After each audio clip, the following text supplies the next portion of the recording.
We've got a 2009 Jeep Wrangler, and what the complaint is that it won't start.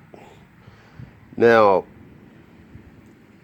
he drove it over here because it ended up starting. He was going to have it towed, but he called me last night and said, "Hey, this thing started up. Do you mind if I drive it on over tonight while it's running?" And I said, "Absolutely." So he drove it over last night. We couldn't get it to act up last night. He went ahead and dropped it off. First thing that, so this has been an ongoing problem. The first thing he did is he changed the starter. He thought the starter was bad, so he just changed the starter. That didn't fix it. Then he changed the ignition switch right here. He had all this taken apart. You know, he's trying to do it himself, and I get it. I don't blame him. But this is kind of some of the stuff you get into, you know, when you don't understand exactly how things work. You don't have wiring diagrams. You know, he's just wanting to try to save himself some money, and he probably ended up costing himself more money than what it originally would have cost him. He ended up changing the ignition switch.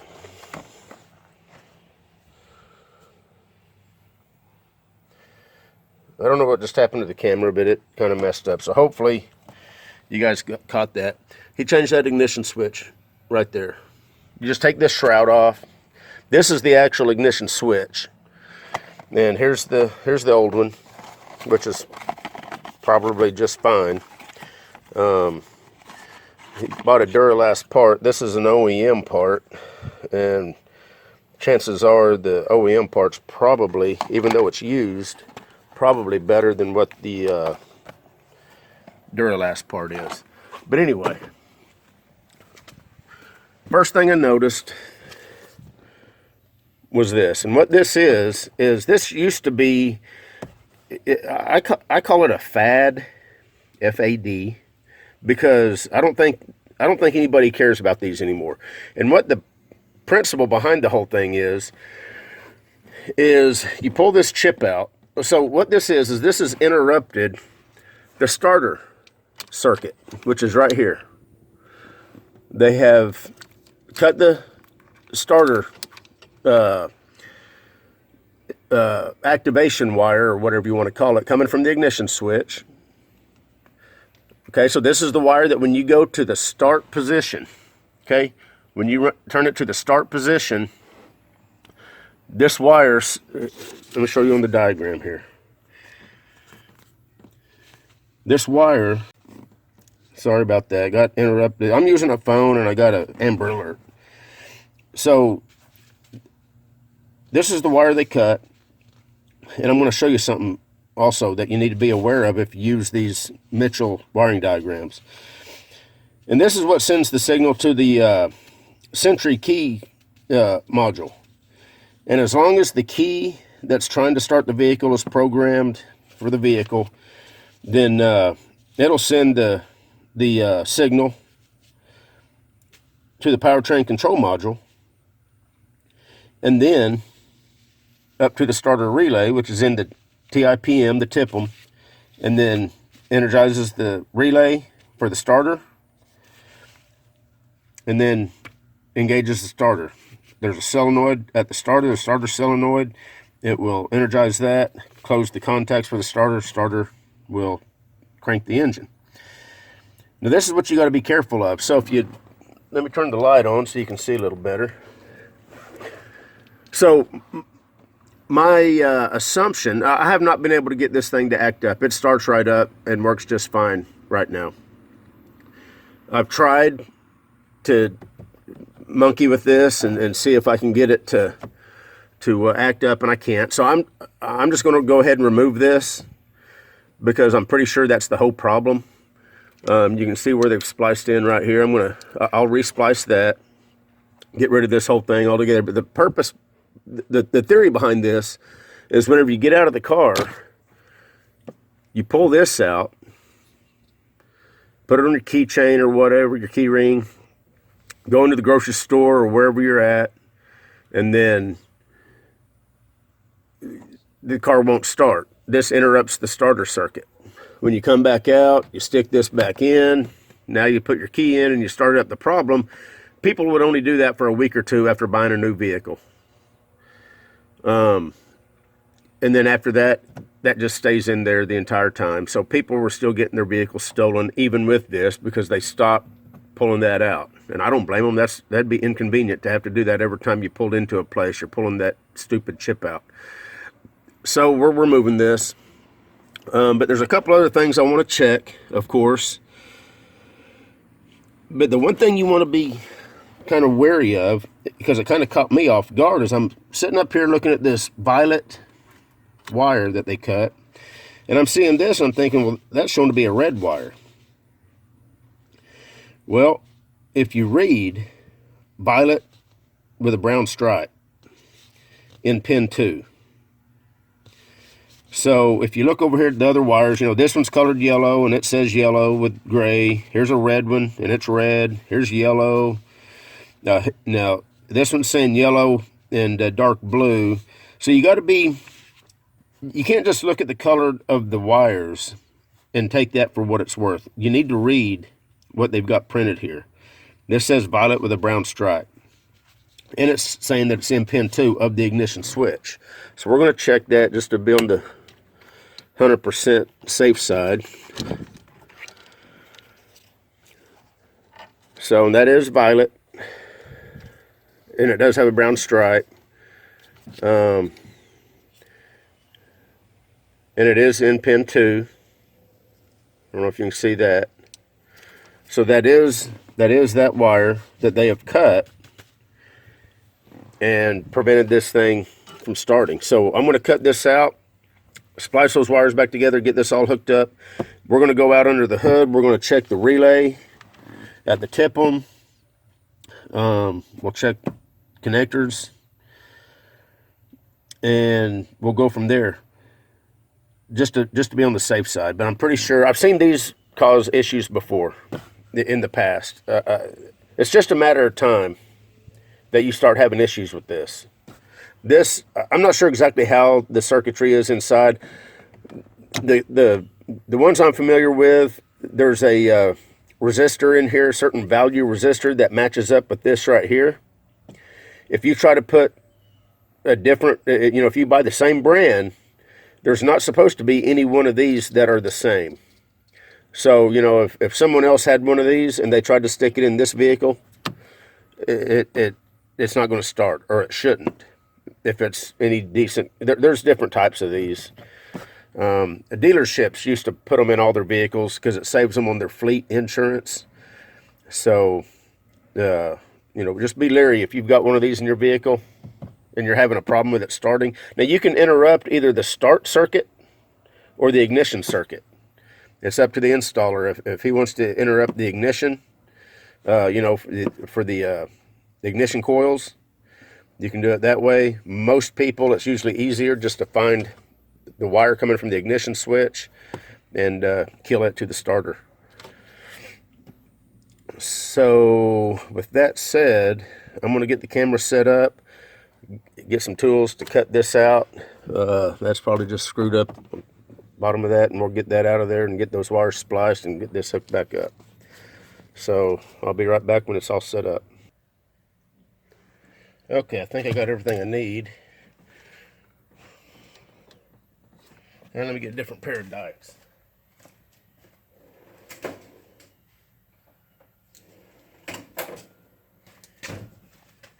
I like to leave as much wire as I can, so the wire goes up into this splice a little ways. So I'm going to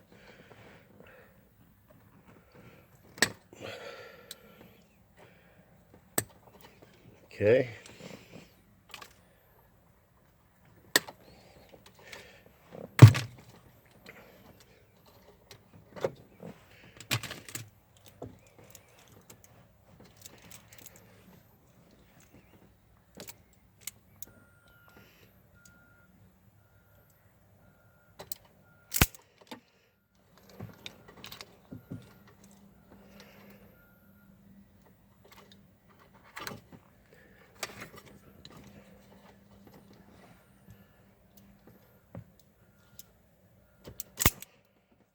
And what I like to use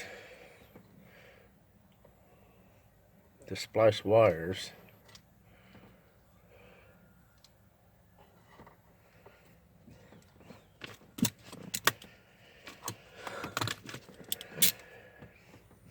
These are aviation splices. They work good on cars. This is an environmental splice, but I use it with heat shrink a lot of times on cars, especially if it's going to be out of the weather. And the reason I like these is they're very low profile. And I'll show you what I mean by that when I'm all done here. Okay, so that wire's spliced.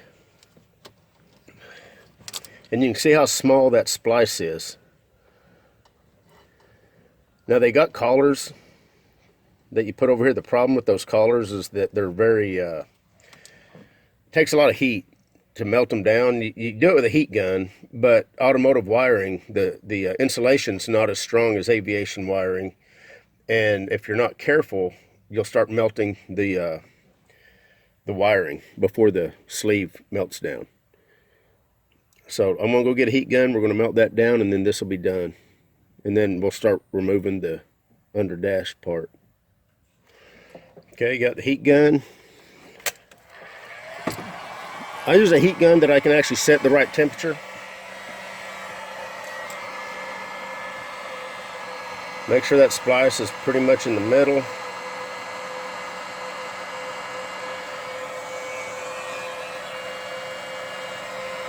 It's coming up to temp.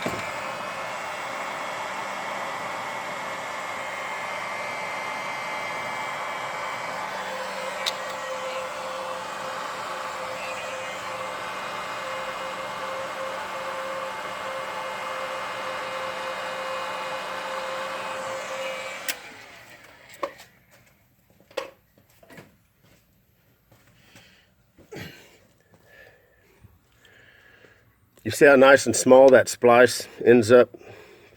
I mean, it's just slightly bigger than the original wire. That's why I like using those.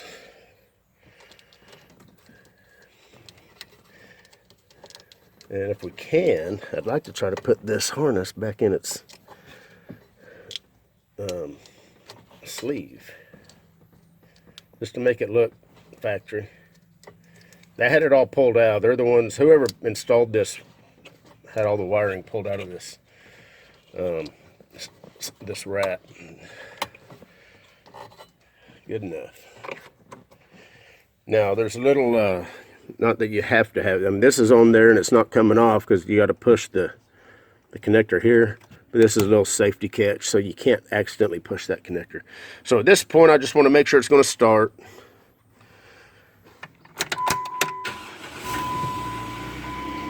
Okay. So I don't know, I can't really see if those are Phillips screws, but we're going to assume they are.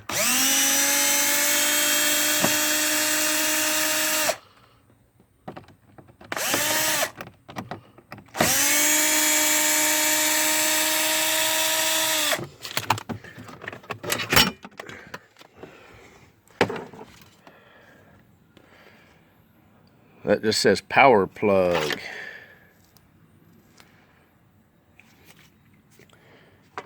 So that mess is removed. Hopefully that did the trick, but let's take our diagram.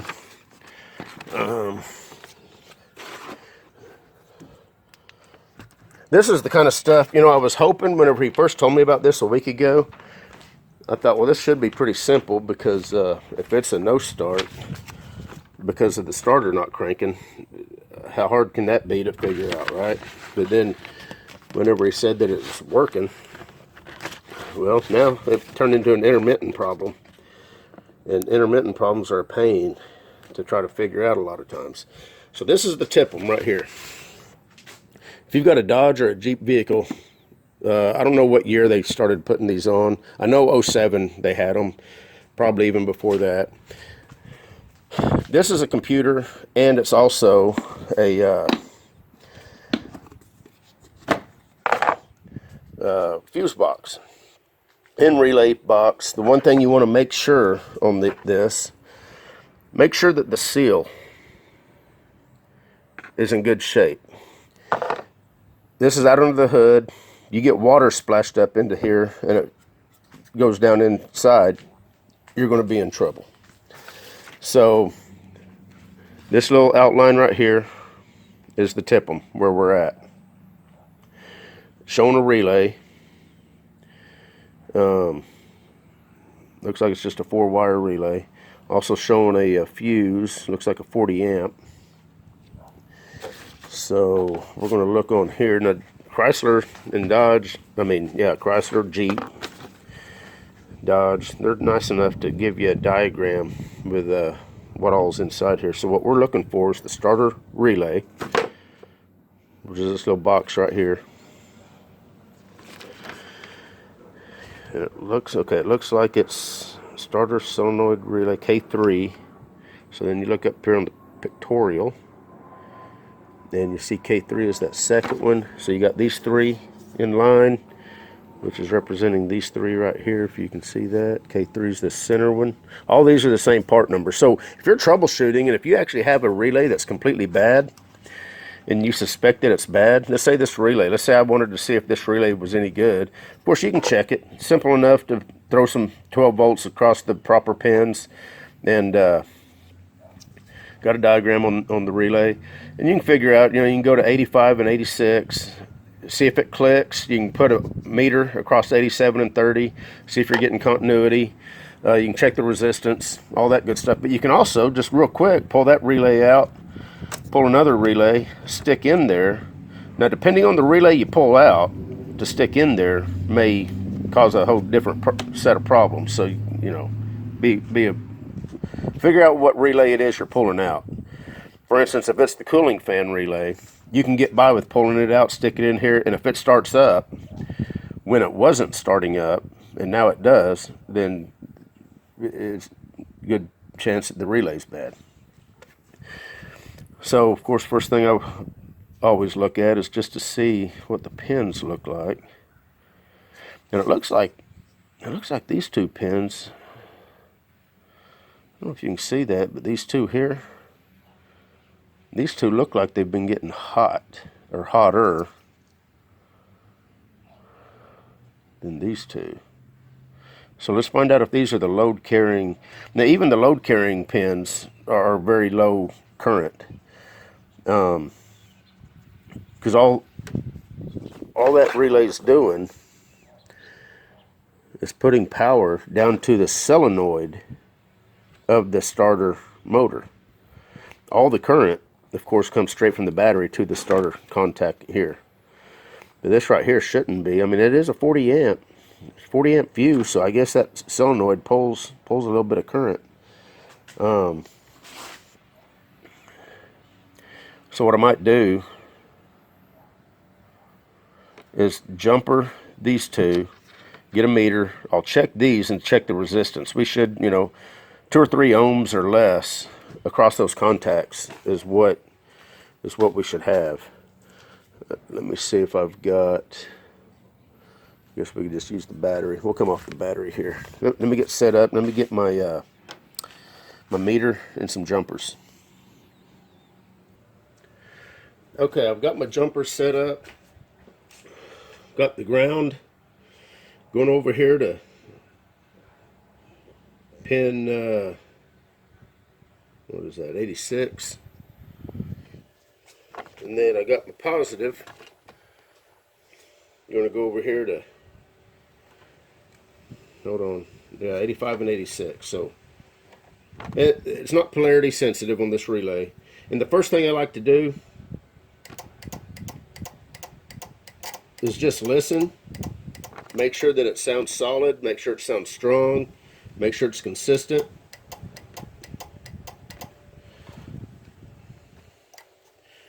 Okay, so the relay's energized.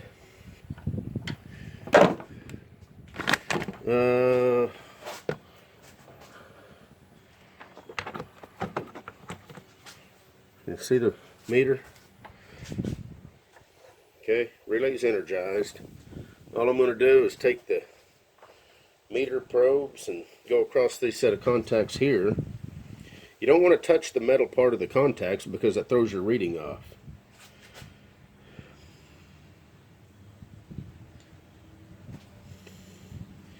Hold on, I'm going to have to get some clips or something. Be right back. Okay, we're back cooking with fire. So I'm going to clip off to this one. Clip off to that one. We got about about 3 ohms. 2 ohms. So that should be pretty good. And then, well, here, show you the way this works in case you don't know. So that relay's closed now. Okay, we got 0.5 ohm, so that's good. That relay's closed. That completes the circuit. When you kill power, just took the ground off, the relay opens up. All a relay is an electric switch. So what we're going to do, so I'm pretty confident this relay's fine. But what we might do, let me look on here and find a relay that's not as important. Okay, we got a radiator low fan relay, K11. Where's K11? K11 is... Okay, K11 is this one right here. So...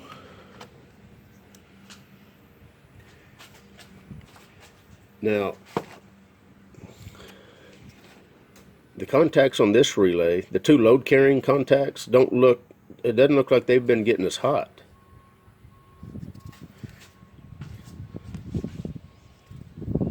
So I'm going to swap these relays, and just, you know, if you didn't get a good picture, you can see these 2 contacts here look like they get a little hotter. They've been carrying some current. I'm going to go ahead and put this relay for the low fan. The fan's still going to work. It's got a high-speed relay also. So if it needs to go, even if this relay failed, the fan's still going to work on high speed. And then this relay we're going to swap over here into the starter. But before we do that, let's go ahead and check it just to see if it's any different.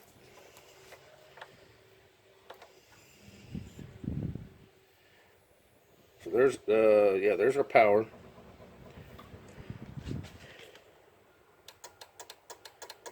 Sounds about the same. So the solenoid inside, they're both probably equally just as good.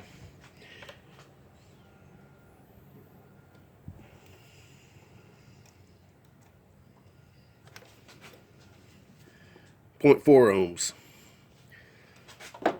So more than likely, this relay's fine, but just as a double precaution, we're going to swap them. And if he comes back and he says, hey, it doesn't seem like my low-speed fan's working, we'll know exactly what the issue is. I'm pretty sure the starter problem was what we removed, that little security chip.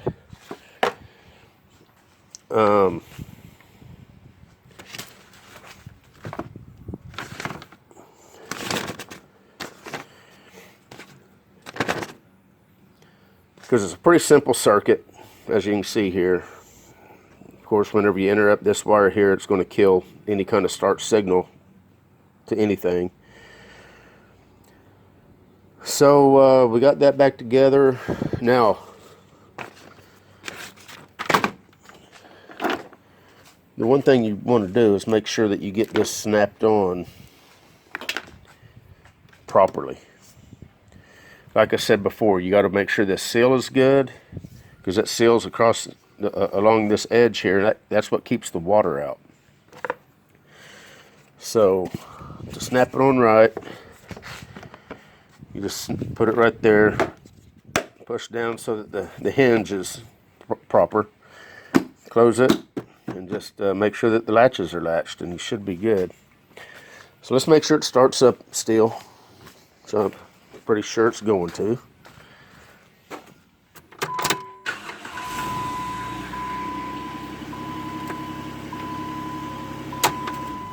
right, everything looks good. Now, I asked him if he wanted me to put this shroud back together for him, and he said no. He said he'd take care of it. I'm tempted to do it anyway, but I don't think I'm going to. He said he would do it, so I'm going to let him. Anyway, that's about all I wanted to show you on this. If you're having a start issue and you've got one of those chips, that definitely is something you may want to take a look at. All right, I'm out. You guys take care. Have a good day.